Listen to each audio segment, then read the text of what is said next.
Olá, você que já acompanhou o nosso último vídeo aqui no Mind Detox sobre a ferramenta do Enneagrama e todas as suas aplicações, o para que serve. Nós ficamos devendo falar um pouquinho, destrinchar os tipos, e é isso que a gente vai fazer agora, e mais uma vez com Félix Costa.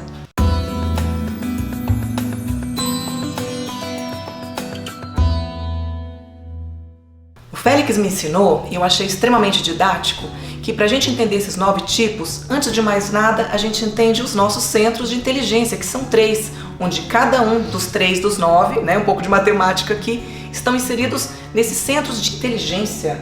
Os centros de inteligência nada mais são do que uma maneira de nós podermos mapear o indivíduo, a estrutura psíquica do ser humano.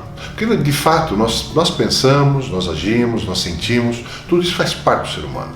Só que de uma maneira didática, para que a gente possa compreender e o Enneagrama possa facilitar essa compreensão, a gente divide nesses 3 núcleos, indivíduos que utilizam fortemente o centro ativo. Portanto, indivíduos que têm uma capacidade realizadora maior, têm muita energia. E como a gente trabalha muito com a questão do corpo, então a gente vai dizer que são indivíduos que o centro torácico, o centro abdominal, são proeminentes na vida, determinam as ações. Tem os indivíduos que vão estar no núcleo das emoções, no centro emocional, que vai trazer essa característica psicossensorial, de perceber o mundo, perceber as pessoas, perceber aquilo que está sentindo, para que possa, a partir dessas percepções, dessas sensações, agir no mundo. E vai ter um terceiro núcleo, que é o núcleo do centro teórico, que está ligado com essa nossa capacidade criativa, com a nossa capacidade de processamento mental, que vai estar aqui muito ligado com a visão a curto prazo, a visão a médio prazo, a visão a longo prazo. Então esse conjunto dos centros de inteligência, eles começam a definir características semelhantes dos indivíduos. E em cada núcleo nós vamos ter uma nova divisão de 3 nuances entre a relação desses núcleos. O interessante é que quando eu comecei o curso, eu jurava que eu era teórica.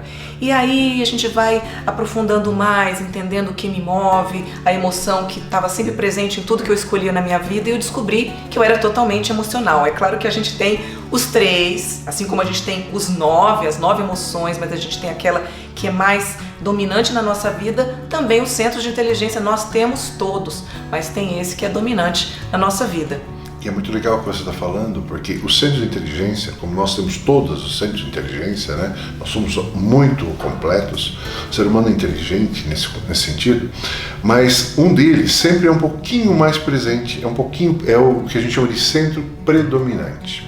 E esse centro predominante, a característica dele é que ele vem carregado com a nossa herança genética, com aquilo que o nosso organismo se predispôs. A nossa estrutura bioquímica fica mais preparada. Portanto, muito do que nós somos, herdamos de papai, de mamãe e da nossa história. Então, o centro predominante, aquele mais presente, está ligado com a nossa herança genética. É o que é a nossa praia, para a gente poder lidar no dia a dia. E tem o centro que é o menos utilizado, digamos, o centro reprimido. Exatamente, a palavra é essa mesmo, o centro reprimido. O centro reprimido vai estar muito ligado com as nossas dores, as nossas feridas, Como diz Reich, ele diz o seguinte: as 3 feridas do ser humano: a ferida do abandono, a ferida da traição e a ferida de não ser importante. Essas 3 perspectivas que todo mundo tem, que está ligada na nossa maior angústia, é o que determina do ser humano de fugir da dor e buscar o prazer. Essa perspectiva psíquica faz com que a gente elabore na nossa formação um dos centros que mais nos incomoda, é aquele mais sensível e que a gente vai dar menos atenção para ele. Então a gente vai chamar o centro reprimido, o que a gente menos elaborou. Portanto, se você tem um indivíduo que tem um centro reprimido no centro emocional, são pessoas que vão ter uma dificuldade com as questões de relacionamento, com as questões do dia a dia. Eu até brinco, É aquele contador de piada em enterro. Gente, vem cá, vou contar a reunião de família, Eu brinco nos cursos, falo, reunião de família, chama todo mundo, vem cá, eu vou contar a piada assim de uma gorda, que nem ela. Fazendo com que, com a sensibilidade muito pequena, com o impacto que aquela brincadeira pode trazer. Então essa ausência de sensibilidade, que pode se dar em vários fatores, como por exemplo, uma pessoa extremamente autoritária, ou é do meu jeito, ou não é de jeito nenhum, diminui a nossa percepção. Passa até como uma pessoa sem noção, né? A pessoa que de fato não tem a sensibilidade, não tem um feeling. Isso, não é? Exatamente. Como quando eu tenho no centro teórico essa ferida, né, o nosso centro teórico é menos desenvolvido, eu vou ter aqui uma incerteza com relação àquilo que eu estou projetando. É uma incerteza com relação à minha perspectiva daquilo que eu estou pensando, precisando buscar a validação disso em algum lugar, seja ele no conhecimento, seja ele em fatos, em dados, seja ele numa solução mais rápida, mas é uma incerteza com relação àquilo que eu projeto. E o centro ativo, quando é reprimido? Isso, aqui nós vamos ter uma perspectiva da realização. Como o tema do centro ativo reprimido está muito ligado com uma perspectiva da ferida do abandono, então nós vamos ter aqui uma busca, as buscas do ser humano para que preencham um vazio existencial, trazendo uma certa insatisfação. Então, indivíduos que vão realizar coisas e não vão ter satisfação com aquilo que fizeram. Então, são características que vão trazer no nosso dia a dia.